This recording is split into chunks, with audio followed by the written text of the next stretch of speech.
হরে কৃষ্ণ। জন্মাষ্টমী ব্রত কিভাবে পালন করতে হবে এই বিষয়ক অনেক প্রশ্ন আমরা পেয়েছি। আমরা আজকে প্রায় ২০-২৫টিরও বেশি প্রশ্ন সম্পর্কে আলোচনা করব। এই প্রশ্নগুলি অনেকেই লিখেছেন। কয়েকটি প্রশ্ন রয়েছে যেগুলি প্রায় শতাধিক ভক্তগণ একই রকম প্রশ্ন করেছেন। যেমন জন্মাষ্টমী ব্রতের ক্ষেত্রে কখন পূজা করা যাবে, কখন অভিষেক করতে হবে, বা ভগবানকে অন্ন ভোগ নিবেদন করা যাবে কিনা, পিঠা ভোগ দেওয়া যাবে কিনা, তালের বড়া প্রভৃতি পিঠা ভোগ দেওয়া যাবে কিনা। আবার অনেকে প্রশ্ন করছেন যে কখন পালন করতে হবে। আবার অনেকে জানতে চাইছেন যে গর্ভবতী মায়েরা এই ব্রত পালন করতে পারবেন কিনা, কোন দিন ব্রত পালন করতে হবে। এই সকল বিষয়ে অনেকগুলি প্রশ্ন আমরা পেয়েছি। চলুন আমরা এই প্রশ্নগুলির উত্তর সম্পর্কে আলোচনা করি। আমরা যে সকল প্রশ্নগুলি পেয়েছি সেই প্রশ্নগুলি আপনারা শ্রবণ করতে পারেন, তারপর আমরা উত্তর নিয়ে আলোচনা করব। এছাড়াও যদি এই প্রশ্নগুলির বাইরেও যদি আপনাদের কোনো প্রকার প্রশ্ন থাকে তাহলে আমাদেরকে লিখে দিতে পারেন। আমরা প্রশ্ন পেয়েছি যে কেন ২৬ তারিখ ভারত বাংলাদেশে ব্রত পালন করতে হবে। আমরা প্রশ্ন পেয়েছি যে রাত্র ১২টায় কেন অভিষেক করতে হবে, বা রাত্র ১২টায় কেন ফলমূল গ্রহণ করা যাবে। ইসকন কি রাত্র ১২টা হিসেব মানে নাকি ব্রাহ্ম মুহূর্ত সূর্যোদয়ের হিসেব মানে, এই সম্পর্কে অনেকে জানতে চেয়েছেন। এবং অনেকে প্রশ্ন করেছেন যারা অভিষেক করতে পারবে না, অভিষেক পূজা করতে পারবে না, তারা কি এমনিতে শুধুমাত্র উপবাস ব্রত পালন করতে পারবেন কিনা, এই সম্পর্কে অনেকে জানতে চেয়েছেন। আবার অনেকে জানতে চেয়েছেন যে কখন পালন করতে হবে। এবং ২৭ তারিখ কিন্তু সকালে বা দুপুরে কিন্তু নক্ষত্র থাকছে, রোহিণী নক্ষত্র, এর মধ্যে কি পালন করা যাবে কিনা, তিথির শেষে কি পালন করা যাবে কিনা। অনেকে জানতে চাইছেন যে এই জন্মাষ্টমী ব্রতের ক্ষেত্রে সাবান শ্যাম্পু ব্যবহার করা যাবে কিনা, গায়ে তৈলমর্দন করা যাবে কিনা, এবং গর্ভবতী মায়েরা কীভাবে ব্রত উপবাস পালন করবেন, বা কারো পরিবারে যদি কেউ অন্তর্হিত হয়ে থাকেন, প্রয়াণ হয়ে থাকে কারো, সেই ক্ষেত্রে সেই মরণাসূচের ক্ষেত্রে কীভাবে তারা ব্রত পালন করবেন বা ব্রত পালন করতে পারবেন কি না, বা কারো পরিবারে যদি কারো জন্ম হয়ে থাকে সেই জননাসূচক সময়কালে কি এই ব্রত পালন করা যাবে কি না। অনেকেই প্রশ্ন করেছেন যে রোহিণী নক্ষত্র কখন শুরু হবে, ২৬ তারিখে রোহিণী নক্ষত্র থাকছে কিনা। অনেকেই জানতে চাইছেন যে ভগবানের ভোগের পাত্রে কি খাওয়া যাবে কিনা, জন্ম অষ্টমীতে কি নারকেল খাওয়া যাবে কিনা, বা ভগবানকে নারকেল ভোগ নিবেদন করা যাবে কিনা, নারকেল প্রসাদ খাওয়া যাবে কিনা। তারপর হচ্ছে ভাদ্র মাসে তো দই বর্জন, তাহলে চরণামৃত কি গ্রহণ করা যাবে। কারণ আমরা জানি যে ভগবানকে যখন অভিষেক করা হয় মহা অভিষেক, তখন কিন্তু দই ব্যবহৃত হয় অভিষেকের ক্ষেত্রে। পঞ্চামৃতের মধ্যে একটি হচ্ছে দই, দুধ, দই, ঘি, মধু, চিনি প্রভৃতি। তো সেক্ষেত্রে যেহেতু দই ব্যবহৃত হচ্ছে, তাহলে কি সেই চরণামৃত গ্রহণ করা যাবে কিনা, উপরন্তু ভাদ্র মাস চলছে। অনেকে জানতে চেয়েছেন তাদের বাড়িতে ভগবান শ্রী গোপালের বিগ্রহ রয়েছে, সেক্ষেত্রে কি অভিষেক করতে পারবেন কিনা, বা অনেকেই গোপাল বিগ্রহ প্রতিষ্ঠা করতে চান এই জন্মাষ্টমীতে, সেক্ষেত্রে তারা কীভাবে ভোগ নিবেদন করবেন, বা প্রতিদিন কয়বার ভোগ নিবেদন করতে হবে। প্রশ্ন করেছেন অনেকে যে ভগবানের পূজায় কি গঙ্গা জল ব্যবহার করা যাবে কিনা। আমরা প্রশ্ন পেয়েছি যারা বৈষ্ণব নন বা যারা আমিষ ভুজি রয়েছেন, এরকম প্রশ্ন আমরা পেয়েছি যে তারা কোন দিন ব্রত পালন করবেন, তারা কি ২৬ তারিখ নাকি ২৭ তারিখ ব্রত পালন করবেন। এই ব্রতের পালন মন্ত্র কি, কখন পালন করতে হবে, কিভাবে পালন করতে হবে। অনেকের ওষুধ গ্রহণ করতে হয়, সেক্ষেত্রে তারা কিভাবে ওষুধ গ্রহণ করবেন, এই ব্রত পালন করলে কি ওষুধ গ্রহণ করা যাবে কিনা, এবং পিতৃপুরুষের উদ্দেশ্যে এই ব্রত ফল অর্পণ করা যাবে কিনা, এবং জন্মাষ্টমী ব্রত করে যদি কেউ অভিষেক না করেন তাহলে কোনো সমস্যা হবে কিনা, জন্মাষ্টমীর দিন গোপাল বিগ্রহ প্রতিষ্ঠা করা যাবে কিনা, এবং সাবুদানা, লুচি, পিঠা প্রভৃতি প্রসাদ গ্রহণ করা যাবে কিনা, এবং ভগবানকে অন্ন ভোগ নিবেদন করা যাবে কিনা, ভগবানকে কখন ভোগ নিবেদন করতে হবে, রাতের আগে, সকালে, দুপুরে কি ভগবানকে ভোগ লাগানো যাবে কিনা। এই ধরনের অনেক প্রশ্ন আমরা পেয়েছি। চলুন এই প্রশ্নগুলির উত্তর সম্পর্কে আমরা পর্যায়ক্রমে আলোচনা করি। তো প্রথম প্রশ্নটি আমরা পেয়েছি যে কোন দিন ব্রত পালন করতে হবে, সেটি আপনারা জানেন। তো কেন ২৬ তারিখ ব্রত পালন করতে হবে, সেদিন কি রোহিণী নক্ষত্র থাকছে কিনা, বা সেই দিন কি সূর্যোদয়ের সময় সপ্তমী তিথি থাকছে কিনা। যদিও আমরা এই বিষয়ে বিস্তারিতভাবে আলোচনা করেছিলাম, আজ সকালে কিন্তু আমরা এই বিষয়ে আলোচনা করেছিলাম, আমাদের এই পূর্বের আলোচনাটি আপনারা দেখে নেবেন। তো তাহলে আপনারা এই প্রথম প্রশ্নের উত্তর পেয়ে যাবেন।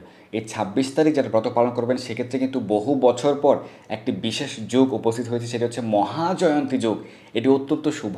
এবং মহাজয়ন্তীর কি মাহাত্ম্য, মহাজয়ন্তীতে ব্রত পালন করলে আপনি ভগবানের বিশেষ কৃপা লাভ করতে পারবেন। আপনার পূর্বপুরুষ, পিতৃকুল, মাতৃকুল সকলে ভগবানের কৃপায় তারা উদ্ধার লাভ করতে পারবে। আপনারা ভগবত ধাম, বৈকুণ্ঠ ধাম প্রাপ্ত হতে পারবেন। এর যে মাহাত্ম্য, সেই সম্পর্কে কিন্তু আমরা সকালে আলোচনা করেছিলাম। এই বছর মহাজয়ন্তীর যুগ হচ্ছে কেন, ২৬ তারিখ যে সপ্তমী তিথি সেটা কিন্তু থাকছে না, কারণ সূর্য উদয়ের ১০০ মিনিট পূর্বেই কিন্তু অষ্টমী তিথি শুরু হয়ে যাচ্ছে। তাই এটি বিশুদ্ধা অষ্টমী। যেহেতু জন্মাষ্টমী ব্রতের ক্ষেত্রে সূর্যোদয় মুহূর্ত হিসাব করা হয়, তো সেই কারণে সূর্য উদয়ের ১০০ মিনিট পূর্বেই যারা বাংলাদেশে রয়েছেন, সেক্ষেত্রে সূর্য উদয়ের ৯০ মিনিট পূর্বেই, প্রায় ১.৫ ঘন্টা পূর্বে কিন্তু অষ্টমী তিথি শুরু হচ্ছে। তাই বিশুদ্ধা অষ্টমী থাকছে, এবং রোহিণী নক্ষত্র বিকেলে শুরু হচ্ছে। তাহলে বিকেলের পরে যে সেবা পূজা, বিশেষ করে মধ্যরাত্রিতে যে সেবা পূজা, রাত্রিকালে যে সেবা পূজা, সেক্ষেত্রে রোহিণী নক্ষত্র থাকছে। ২৭ তারিখ রাত্রে কিন্তু রোহিণী নক্ষত্র থাকবে না, কিন্তু 26 তারিখ রাত্রিকালীন যে সেবা পূজা, অর্ধরাত্রিতে যে সেবা পূজা, সেই ক্ষেত্রে রোহিণী নক্ষত্র থাকবে। শাস্ত্রে বলা হয়েছে, হরিভক্তি বিলাস উল্লেখ রয়েছে, যদি অর্ধরাত্রিতে অষ্টমী তিথি থাকে, রোহিণী নক্ষত্র থাকে, সোমবার বা বুধবার পরে, এবার কিন্তু সোমবার পড়ছে, তাহলে এই ক্ষেত্রে এটিকে জয়ন্তী তিথি বলা হয়। আর যদি তিথির শেষে অল্প একটু নবমী যুক্ত হয় তাহলে এটিকে মহাজয়ন্তী বলা হয়। এই বছর কিন্তু এটি হচ্ছে, আপনারা দেখছেন যে অষ্টমী তিথি রাত্রি 2 ঘটিকায় সমাপ্ত হবে এবং এরপর কিন্তু নবমী তিথি যুক্ত হচ্ছে, যেহেতু সূর্য উদয়ের পর পারণ, তার পূর্ব পর্যন্ত কিন্তু উপবাস। তো সেই ক্ষেত্রে অল্প একটু নবমী তিথি যুক্ত হচ্ছে এবং সম্পূর্ণ বিশুদ্ধা অষ্টমী এবং রোহিণী নক্ষত্র যুক্ত হচ্ছে অর্ধরাত্রিতে বা মধ্যরাত্রিতে এবং সোমবার পড়েছে। তো সেই কারণে সব কিছু মিলিয়ে, এবং আরেকটি বিষয় হচ্ছে যে বৃষ রাশিতে রয়েছে চন্দ্রদেব, তিনি বৃষ রাশিতে অবস্থান করছেন, তো সব দিক মিলিয়ে এটি মহাজয়ন্তী। তাই 26 তারিখ উপবাস ব্রত পালন করা হচ্ছে সর্বোত্তম, সর্বোৎকৃষ্ট। এই সম্পর্কে অষ্টমী তিথি কখন শুরু হচ্ছে শেষ হচ্ছে, বা রোহিণী নক্ষত্র কখন শুরু হবে শেষ হবে, এই যে সকল সময়সূচি এবং শাস্ত্র প্রমাণ আমরা সকালে প্রদান করেছি, তাই আমরা এই বিষয়ে বিস্তারিত আলোচনা করছিলাম। আমরা পরবর্তী প্রশ্নে চলে যাচ্ছি। অনেকে প্রশ্ন করেন যে ইসকন কি রাত্র 12টা হিসেব মানে, কেন রাত্র 12টায় পূজা করতে বলা হয়? দেখুন, ভগবান শ্রীকৃষ্ণ আবির্ভূত হয়েছেন গত দাপর লীলায় মধ্যরাত্রিতে। তো মধ্যরাত্রির যে হিসেব, এটি যে রাত্র 12টায় এক্সাক্ট সেরকমটি নয়। এটি কখনো এরকম হতে পারে যে রাত্র 11টা বা 11:30টায় শুরু হচ্ছে, রাত্র 1 ঘটিকা পর্যন্ত বা 12:30টা পর্যন্ত, বিভিন্ন স্থানের সাপেক্ষে বিভিন্ন রকম। এই সময়টিকেই মধ্যরাত্রি বলা হয়। রাত্রির ক্ষেত্রে রাত্রির প্রথম প্রহর, দ্বিতীয় প্রহর, তৃতীয় প্রহর রয়েছে। তো সব দিক মিলিয়ে অ্যাভারেজ সময় হিসেবে সেরকমটি বলা হয়, কিন্তু আমাদের অবশ্যই শাস্ত্র সিদ্ধান্ত ইসকন অবশ্যই পালন করেন। যেমন আমাদের দিনের শুরু হয়, বৈদিক সিদ্ধান্ত অনুযায়ী দিনের শুরু হয় ব্রাহ্ম মুহূর্ত থেকে, যেটি সূর্য উদয়ের 96 মিনিট পূর্বে শুরু হয়।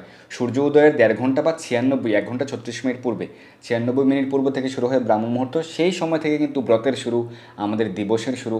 তো সেই কারণে কিন্তু এটি অবশ্যই ইসকন সঠিকভাবে পালন করে থাকেন। এবং ব্রাহ্ম মুহূর্তে অষ্টমী তিথি স্পর্শ হচ্ছে কিনা সেটি নির্ভর করছে না, কারণ হরিভক্তি বিলাস উল্লেখ রয়েছে জন্মাষ্টমী ব্রতের ক্ষেত্রে হিসাব করতে হবে সূর্যোদয় সময়কালে অষ্টমী তিথি থাকছে কিনা।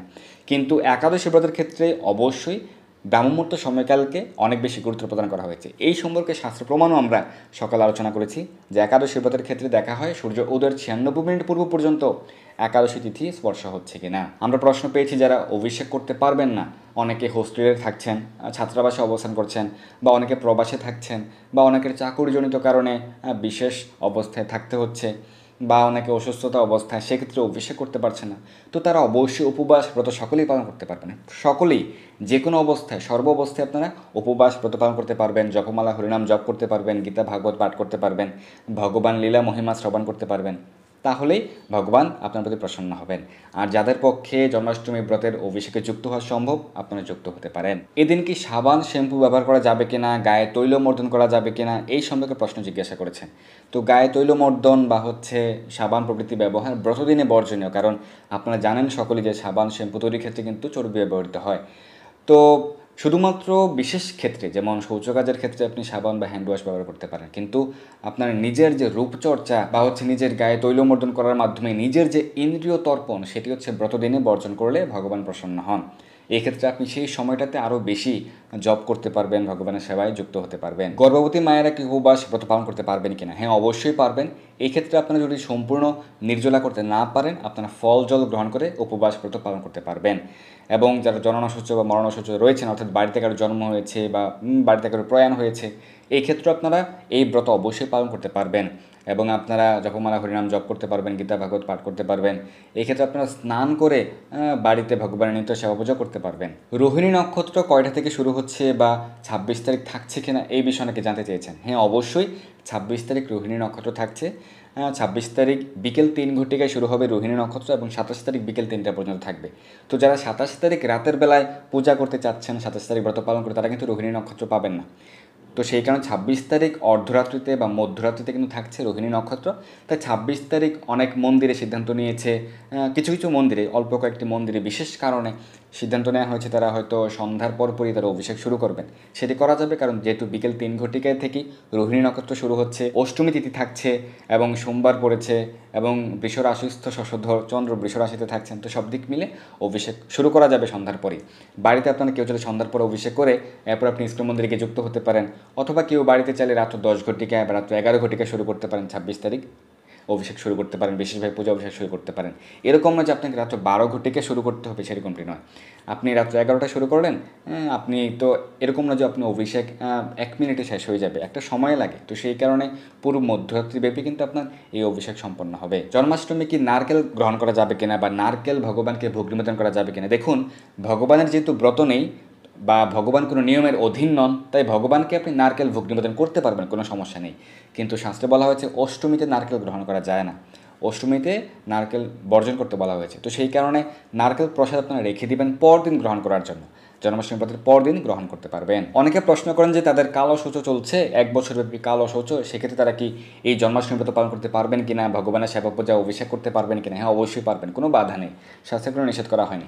আপনারা বাড়িতেও ভগবানের নিত্য সেবা পূজা চালিয়ে যেতে পারবেন, করতে পারবেন, এবং আপনারা মন্দিরে গিয়েও ভগবানের পূজা অভিষেকে যুক্ত হতে পারবেন, কোনো সমস্যা নেই। অবশ্যই উপবাস ব্রত, ভগবানের সেবা পূজা আদি করতে পারবেন। একজন প্রশ্ন করেছেন ভগবানের ভোগের পাত্রে কি খাওয়া যাবে কিনা? না, ভগবানের ভোগপাত্রে খাওয়া যাবে না। ভগবানের জন্য যে ভোগপাত্র, ভোগ নিবেদন করার যে পাত্র, ভগবানের ভোগের রান্নার যে পাত্র, রন্ধন পাত্র, এগুলি আলাদাভাবে রাখতে হবে। হ্যাঁ, এগুলি শুদ্ধভাবে রাখতে হবে, শুদ্ধভাবে ভগবানের ভোগ রন্ধন করতে হবে। তাহলে ভগবান আপনার শুদ্ধ প্রেম ভক্তি সহকারে, যখন আপনি ঐকান্তিকতা সহকারে, নিষ্ঠা সহকারে, শুদ্ধতাভাবে ভগবানকে নিবেদন করবেন, তাহলে ভগবান গ্রহণ করবেন। তো সেই কারণে আমাদের নিজেদের, আমরা যে পাত্রে খাবার গ্রহণ করি, আমাদের নিজেদের পাত্র, সেই পাত্রের সঙ্গে যেন ভগবানের রন্ধন পাত্র বা ভগবানের ভোগপাত্র যেন স্পর্শ না হয়, সেদিকে খেয়াল রাখতে হবে। তাই ভগবানের ভোগ নিবেদন হওয়ার পরে আপনারা সেই পাত্র থেকে খাওয়া শুরু করবেন না। আপনারা ভগবানের ভোগ নিবেদন হওয়ার পরে সেই ভগবানের পাত্র থেকে আলাদা আপনাদের পাত্রে সবগুলি প্রসাদ নিয়ে নেবেন, তারপর সেটি আপনারা সকলকে বিতরণ করতে পারেন। তাহলে ভগবানের ভোগপাত্র, ভগবানের রন্ধনপাত্র আলাদাভাবে সুরক্ষিত থাকবে। অনেকে প্রশ্ন করেছেন যে ভাদ্র মাসে তো দই বর্জন করতে বলা হয়েছে, তাহলে কি চরণামৃত গ্রহণ করা যাবে কিনা? হ্যাঁ, চরণামৃত সর্বদাই গ্রহণযোগ্য। চরণামৃত নিয়ে কখনো ভেদবুদ্ধি করা উচিত নয়, তাহলে অপরাধ হবে। কারণ চরণামৃত সর্বদাই চিন্ময়, ভগবানের পাদ উদক, ভগবানের চরণ অমৃত, তাই এটি সর্বদাই সর্ব অবস্থায় গ্রহণ করা যাবে। তো সেই কারণে জন্মাষ্টমীতে রাত্রিকালীন যে বিশেষ সেবা পূজা মহা অভিষেক হয়ে থাকে রাত্র 12 ঘটিকায় বা এর পূর্বে মধ্যরাত্রিতে, তো এরপরে আপনারা ফলমূল চরণামৃত গ্রহণ করতে পারবেন। এবং পরদিন পালন করতে হবে, পরদিন সূর্য উদয়ের পর। এক এক স্থানে সূর্য উদয়ের সময় এক এক রকম, তো সেই কারণে অ্যাভারেজ সময় হিসেবে করলে ভোর 6 ঘটিকার পরে আপনারা পালন করতে পারেন, ভোর 6টা থেকে সকাল 9 ঘটিকার মধ্যে। অনেকে প্রশ্ন করেন যে তিথির শেষে পালন করতে হবে নাকি নক্ষত্রের শেষে পালন করতে হবে। তো সেই কারণে কেউ কেউ বলছেন যে জন্মাষ্টমী ব্রতের পর দিন অর্থাৎ 27 তারিখ বিকেল 3টা পর্যন্ত নাকি উপবাস, এরপরে নাকি পালন করতে হবে না, সেরকমটি নয়। হরিভক্তি বিলাসে স্পষ্ট রয়েছে, হরিভক্তি বিলাসে একটি শ্লোকই নয়, প্রায় 4-5টি শ্লোক রয়েছে পঞ্চদশ বিলাসে, যে তিথির অন্তে, তিথির শেষে বা নক্ষত্রের শেষে যে কোনো একটিতেই পালন করা যাবে। তো সূর্য উদয়ের পরে পালন করতে হয়, এরপরে আপনি দেখবেন যে তিথি শেষ হয়েছে বা নক্ষত্র শেষ হয়েছে কিনা। এই বছরের ক্ষেত্রে কিন্তু তিথি শেষ হয়েছে, তিথি কিন্তু রাতে 2 ঘটিকায় শেষ হয়ে যাবে, এরপরে সূর্যোদয়ের পরে আপনারা পালন করতে পারবেন, কোনো সমস্যা নেই। এটি শাস্ত্র সিদ্ধান্ত মেনেই কিন্তু হবে। আর যারা পরদিন বিশেষ উপবাস পালন করবেন, যেহেতু শ্রীল প্রভুপাদের আবির্ভাব তিথি ব্যাস পূজা মহোৎসব রয়েছে, এই ক্ষেত্রে কেউ যারা 2টি সিস্টেম করতে পারেন, সেটি হচ্ছে ভোরবেলায় ভোর 6টার দিকে কয়েকদিন অন্ন গ্রহণ করে পরবর্তী উপবাস অর্থাৎ দুপুর 12টা পর্যন্ত উপবাস পালন করতে পারেন, অথবা শুধুমাত্র চরণামৃত এবং জল গ্রহণ করে পরবর্তী উপবাস পালন করতে পারেন। এরপর দুপুর 12টার পরে আপনারা বিশেষভাবে মহাপ্রসাদ গ্রহণ করতে পারবেন, অন্নপ্রসাদ গ্রহণ করতে পারবেন। বিশেষ করে যারা ইসকনের আনুগত্যে রয়েছেন, সেই সকল ভক্তগণ শ্রী প্রভুপাদের আবির্ভাব তিথি ব্যাস পূজা মহোৎসব পালন করেন নন্দ উৎসবের দিন। আমরা অনেকগুলি প্রশ্ন পেয়েছি এরকম, জন্মাষ্টমীতে কখন ভগবানকে পূজা দিব, কখন ভগবানকে ভোগ দিব। ভগবানকে কি সকালে ভোগ দিতে পারবো, দুপুরে ভোগ দিতে পারবো, বা রাত্রের আগে কি ভোগ দিতে পারবো? দেখুন, ভগবানকে ব্রত পালন করতে হয় না, ভগবান কারো অধীন নন, ভগবান কোনো নিয়মের অধীন নন। তিনি কাকে সন্তুষ্ট করার জন্য ব্রত করবেন, তাই তার কিন্তু ব্রত পালনের প্রয়োজন নেই। ব্রত হচ্ছে আমাদের জন্য, মানুষদের জন্য, তাই হচ্ছে আমাদেরকে ব্রত পালন করতে হয়, কিন্তু ভগবানকে ব্রত পালন করতে হয় না। তাই ভগবানের সেবা পূজা, ভগবানের ভক্তি নিবেদন যথারীতি চলবে। ভগবানকে প্রতিদিন যে 8 বার ভক্তি নিবেদন করা হয়, অষ্টকালীন সেবা পূজা, সেটি যথারীতি চলবে। সেই ব্রাহ্মমুহূর্ত থেকে আপনি ভগবানকে ভক্তি নিবেদন করতে পারবেন, সকালে দুপুরে বিকেলে রাতে করতে পারবেন, কোনো সমস্যা নেই, কিন্তু আমাদেরকে ব্রত পালন করতে হবে। তো সেই কারণে কেউ চাইলে ভগবানকে অন্নভোগ, রুটি, লুচি, সুজি বা পিঠা প্রভৃতি ভগবানকে ভোগ নিবেদন করতে পারবেন, কিন্তু সেই অন্ন, রুটি, লুচি, পিঠা, প্রসাদ আমাদেরকে গ্রহণ করতে হবে পরদিন, ব্রতের পরদিন। অর্থাৎ জন্মাষ্টমী ব্রতের পরদিন সকালে আমরা সেগুলি গ্রহণ করতে পারবো, যেহেতু সেগুলি রবি শস্যের অন্তর্ভুক্ত। কিন্তু ফলমূল ভোগ নিবেদন করলে যেটি হবে, আপনি মধ্যরাত্রে গ্রহণ করতে পারবেন পূজা অভিষেকের পরে। তো সেই কারণে বাড়িতে যারা রয়েছেন, বিশেষভাবে ভগবানকে জন্মাষ্টমীর দিন 26 তারিখ ফলমূল, কাজু বাদাম, কাঠবাদাম, আলু সেদ্ধ, মিষ্টি আলু সেদ্ধ প্রভৃতি ভোগ নিবেদন করাই ভালো। তাহলে প্রসাদ নষ্ট হওয়ার কোনো আশঙ্কা থাকবে না। আর ব্রতের পর দিন নন্দ উৎসবের দিন বিশেষভাবে নানা প্রকার অন্ন ব্যঞ্জন রন্ধন করে ভগবানকে বিশেষভাবে ভোগ নিবেদন করবেন। সকলেই ভগবানকে ভোগ নিবেদন করতে পারবেন। যদি আপনি ভগবানের আলাদা পাত্রে শুদ্ধভাবে রান্না করেন, তাহলে আপনি ভগবানকে অবশ্যই অন্ন ভোগ নিবেদন করতে পারবেন। অনেকে বলে থাকেন এরকম যে না, তুমি ভগবানকে অন্ন ভোগ দিতে পারবে না, এরকমটি কোনো শাস্ত্রে নেই। ভগবান শ্রীমদ্ ভগবদ্গীতায় বলেছেন, তুমি যা আহার করো তা আমাকে অর্পণ করো। তাহলে ভগবান বলেছেন তুমি যা আহার করো তা আমাকে অর্পণ করো, অবশ্যই সেটি পত্রপুষ্প ফল জল মানে নিরামিষ দ্রব্য বা শাস্ত্র স্বীকৃত দ্রব্য হতে হবে। তাহলে আপনি ভগবানকে অবশ্যই ভোগ নিবেদন করতে পারবেন। আবার অনেকে প্রশ্ন করেছেন যে পারণের সময় ভগবানকে কখন ভোগ দিতে হবে। দেখুন, ভগবানকে ব্রত পালন করতে হয় না, ভগবানকে পারণও করতে হয় না। তাই পারণের সময় শুরু হলে বা পারণের সময়ের পূর্বে যে কোনো সময় আপনি ভগবানকে ভোগ নিবেদন করতে পারেন। কিন্তু পারণের সময় হচ্ছে আমাদের জন্য। এই পারণের সময়ের মধ্যে আমরা যেন অন্ন, রুটি প্রভৃতি রবিশস্য গ্রহণ করে ব্রত সমাপন বা ব্রতের পালন করি। অনেকে প্রশ্ন করেছেন যে যারা ভগবান শ্রী গোপাল বিগ্রহ প্রতিষ্ঠা করতে চান, সেক্ষেত্রে করতে পারবেন কি? হ্যাঁ, পারবেন। কিন্তু ভগবানের বিগ্রহ সেবা করতে গেলে একটু বিচার বিবেচনা করতে হবে যে আপনি ভবিষ্যতে সেটি কন্টিনিউ করতে পারবেন কিনা। বিগ্রহ সেবা করতে গেলে আপনাকে শুদ্ধতা সহকারে প্রতিদিন সেবা পূজা করতে হবে, প্রসাদভোজী হতে হবে, নিষ্ঠা সহকারে আপনাকে সেবা দিতে হবে, প্রতিদিন অষ্টকালীন সেবা পূজা করতে হবে, অন্ততপক্ষে প্রতিদিন 5 বার ভোগ নিবেদন করতে হবে, কমপক্ষে 5 বার ভোগ নিবেদন করতে হবে সকাল থেকে রাত পর্যন্ত। তো সেটি আপনি কন্টিনিউ করতে পারবেন কিনা এটি বিবেচনা করে তারপরে আপনি চিন্তা করবেন যে আপনি বিগ্রহ সেবা করতে ইচ্ছুক কিনা। যদি আপনি প্রসাদভোজী হন এবং সেইভাবে শুদ্ধভাবে সেবা পূজা কন্টিনিউ করতে পারেন, তাহলে আপনি বিগ্রহ সেবা করতে পারেন বা ভগবান শ্রী গোপালের বিগ্রহ প্রতিষ্ঠা করতে পারেন। আর গোপালের বিগ্রহ সেবা করলে তো আরও বেশিবার ভোগ নিবেদন করতে হবে। যেরকমভাবে একজন সন্তানকে তার মা বারবার খাবার প্রদান করেন, তো সেরকমভাবে ভগবান গোপালকেও বাৎসল্য রসে বহুবার ভোগ নিবেদন করতে হয়। দুগ্ধজাত মিষ্টদ্রব্য বানিয়ে নানা প্রকার পিঠা, পুলি, ক্ষীর, পায়েস, মিষ্টি প্রভৃতি বানিয়ে বারবার ভগবান গোপালকে ভোগ নিবেদন করতে হবে। ভগবানের সেবা পূজায় কি গঙ্গা জল ব্যবহার করা যাবে? হ্যাঁ, অবশ্যই। গঙ্গা জল, তুলসীপত্র ব্যতীত ভগবানের পূজাই হয় না, তাই অবশ্যই গঙ্গা জল ব্যবহার করা যাবে। সাধারণ বিশুদ্ধ জল যখন আমরা শুদ্ধিকরণ করি, এক্ষেত্রে আমরা উচ্চারণ করি ওম গঙ্গে চৈয় মনে চৈব গোদাবরী সরস্বতী নর্মদে সিন্ধু কাবেরী জলে অস্মিন সন্নিধিম কুরু। অনেকে প্রশ্ন করেছেন যে 26 তারিখ ব্রত কারা করবে, 27 তারিখ কারা করবে, গোসাই মত কারা করবে, বা যারা আমিষভোজী রয়েছেন তারা কোন দিন ব্রত করবে। দেখুন, শাস্ত্র সিদ্ধান্ত হচ্ছে সকলের জন্য, তাই সকলের জন্য একই দিন ব্রত পালন করতে বলা হয়েছে। এই মত সেই মত কিন্তু কোনো শাস্ত্রে নেই। তো তবুও অনেকে গোস্বামী মত পালন করতে চান। তো সেই ক্ষেত্রে বিশুদ্ধ গোস্বামী মত বা প্রকৃত গোস্বামী মত হচ্ছে যেটি স্বরগোস্বামীগণ বা এর মধ্যে অন্যতম শ্রী রূপ গোস্বামী, শ্রী সনাতন গোস্বামীপাদ যে শ্রী হরিভক্তি বিলাস প্রণয়ন করেছেন বিভিন্ন শাস্ত্র রেফারেন্স সহকারে। তো এই হরিভক্তি বিলাস ধৃত সিদ্ধান্ত সঠিকভাবে অনুসরণ করেন বা পালন করেন হচ্ছে ইসকন জিবিসি বা ইসকন ভক্তগণ। তো সেই কারণে আপনি ইসকনের আনুগত্যে সঠিকভাবে প্রত্যেকটি ব্রতই আপনি প্রকৃত গোস্বামী মত অনুসারে পালন করতে পারেন। এবং যারা আমিষভোজী রয়েছেন সেক্ষেত্রেও আপনারা 26 তারিখই ব্রত পালন করতে পারবেন। অনেকে প্রশ্ন করেছেন যে আমাদেরকে ওষুধ গ্রহণ করতে হয়, সেক্ষেত্রে আমরা কীভাবে ব্রত করব। দেখুন, হরিভক্তি বিলাস উল্লেখ রয়েছে যে ব্রতের দিন, উপবাস ব্রতের দিন ওষুধ গ্রহণ করা যাবে। কারণ ওষুধ তো আর কেউ নিজের ইচ্ছায় গ্রহণ করে না, তার শরীর রক্ষার জন্য বিশেষ কারণে সেটি গ্রহণ করতে হয়। তো সেই কারণে আপনি ফলমূল গ্রহণ করে ব্রত পালন করবেন এবং ওষুধ গ্রহণ করতে পারবেন। অনেকে প্রশ্ন করেছেন যে ব্রতের পালন কখন করতে হবে এবং পালন মন্ত্র কী। তো এই ব্রতের পর দিন আপনি ভোরবেলায় পালন করতে পারেন, ভোর 6টা থেকে সকাল 9 ঘটিকার মধ্যে। আর আপনি মহাপ্রসাদ মন্ত্র উচ্চারণ করে আপনি এই ব্রতের পালন করতে পারবেন। পিতৃপুরুষের উদ্দেশ্যে এই ব্রতফল যারা অর্পণ করতে চান, কীভাবে অর্পণ করবেন। তাহলে ব্রতের পর দিন সকালে ভগবানের কাছে প্রার্থনা করবেন, পালনের পূর্বে প্রার্থনা করে, হে ভগবান, আমি আমার অমুক পিতৃপুরুষের উদ্দেশ্যে এই ব্রতের ফল অর্পণ করতে চাই। তাহলে ভগবানের কাছে প্রার্থনা করলে ভগবান অবশ্যই সেটি গ্রহণ করবেন।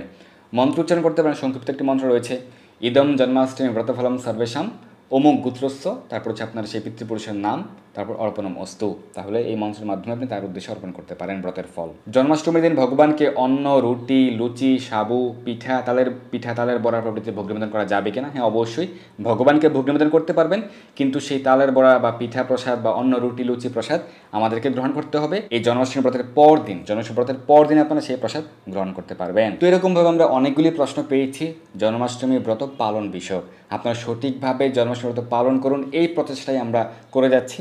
এবং আপনাদেরকে যতটা সম্ভব তথ্য দিয়ে শাস্ত্র সিদ্ধান্ত সাপেক্ষে আলোচনা করার চেষ্টা করছি। অনেকে অনেক রকম কথা বলবে, এটি স্বাভাবিক, অনেকে অনেক রকম মত দিবে, এটি স্বাভাবিক, কিন্তু আমাদেরকে গ্রহণ করতে হবে শাস্ত্র সিদ্ধান্ত। আপনার সামনে থাকবে 3 রকমের থালা, ধরুন আপনার সামনে 3 রকমের প্লেট রয়েছে, একটি স্বর্ণের, একটি রূপার, একটি হচ্ছে লোহার। আপনি কোনটি গ্রহণ করবেন সেটি হচ্ছে আপনার ব্যক্তিগত ইচ্ছা এবং আপনার বুদ্ধিমত্তা। তো সেই কারণে অবশ্যই সর্বোৎকৃষ্ট সিদ্ধান্ত গ্রহণ করা উচিত। ভগবান শ্রীমদ্ ভগবদ্গীতা বলেছেন, যারা দেবতাদের উপাসনা করবে তারা দেবলোকে যাবে, যারা ভূত প্রেতের উপাসনা করবে তারা ভূতলোকে যাবে, যারা পিতৃপুরুষের উপাসনা করবে পিতৃলোকে যাবে, আর যারা আমার উপাসনা করবে তারা হচ্ছে ভগবত ধাম, আমার নিত্য চিন্ময় ধাম প্রাপ্ত হবেন। দেখুন ভগবানও এখানে 4টি অপশন প্রদান করেছেন, একটি হচ্ছে স্বর্ণ, একটি রূপা, একটি লোহা, একটি হচ্ছে ব্রোঞ্জ। আপনি কোনটি গ্রহণ করবেন এটা আপনার বুদ্ধিমত্তা। অবশ্যই যারা বুদ্ধিমান তারা সর্বোৎকৃষ্ট সিদ্ধান্ত গ্রহণ করেন। তাই আপনার চেষ্টা করবেন ইসকন আনুগত্য থেকে সঠিক সিদ্ধান্ত অনুযায়ী সঠিকভাবে ধর্মকর্ম করার, সঠিকভাবে প্রত্যেকটি ব্রত পালন করার এবং ভগবানের সেবা পূজা যুক্ত থাকার মাধ্যমে ভগবানের বিশেষ কৃপা লাভ করতে পারবেন। আপনার জন্মাষ্টমী ব্রতের দিন নিকটস্থ ইসকন মন্দিরে গিয়ে যুক্ত হতে পারেন এবং ব্রতের পর দিন নন্দ উৎসবের দিনও বিশেষভাবে আয়োজন হয়ে থাকে লক্ষ লক্ষ ভক্তের জন্য, সেখানেও আপনারা যুক্ত হতে পারেন। নন্দ উৎসবের দিন আপনারা সকালে বা দুপুরের মধ্যে চলে যেতে পারেন, আর জন্মাষ্টমীর দিন সন্ধ্যার দিকে আপনারা নিকটস্থ ইসকন মন্দিরে গিয়ে যুক্ত হতে পারেন। এবং আমরা যেহেতু আজকে অনেকগুলি প্রশ্ন আলোচনা করেছি, এর বাইরেও যদি আপনাদের কোনো প্রশ্ন থাকে আপনারা লিখে দিতে পারেন। এবং আমাদের আজকের এই আলোচনাটি যেহেতু অনেক প্রশ্নের উত্তর আমরা একই আলোচনায় প্রদান করেছি, প্রায় 20-25টি প্রশ্নের উত্তর, তো এই আলোচনাটি আপনারা অন্যদের কাছে পৌঁছে দিতে পারেন যাতে সকলেই সঠিক সিদ্ধান্ত জানতে পারে, অবগত হতে পারে এবং সকলের কল্যাণ সাধন হয়। ধন্যবাদ সবাইকে। সকলের জন্মাষ্টমী ব্রত পালনের মাধ্যমে ভগবানের বিশেষ কৃপা লাভ করুন। জয় হোক সকলের। হরে কৃষ্ণ। এই দুর্লভ মনুষ্য জন্মকে সার্থক করতে যুক্ত হন কৃষ্ণ ভাবনায়। আপনার সকল ধর্মীয় বা পারমার্থিক প্রশ্ন জানাতে যুক্ত হন আমাদের টেলিগ্রাম গ্রুপে, আর এই ভিডিওটি শেয়ার করে আপনার সকল বন্ধুদের কাছে পৌঁছে দিন। ধন্যবাদ সবাইকে।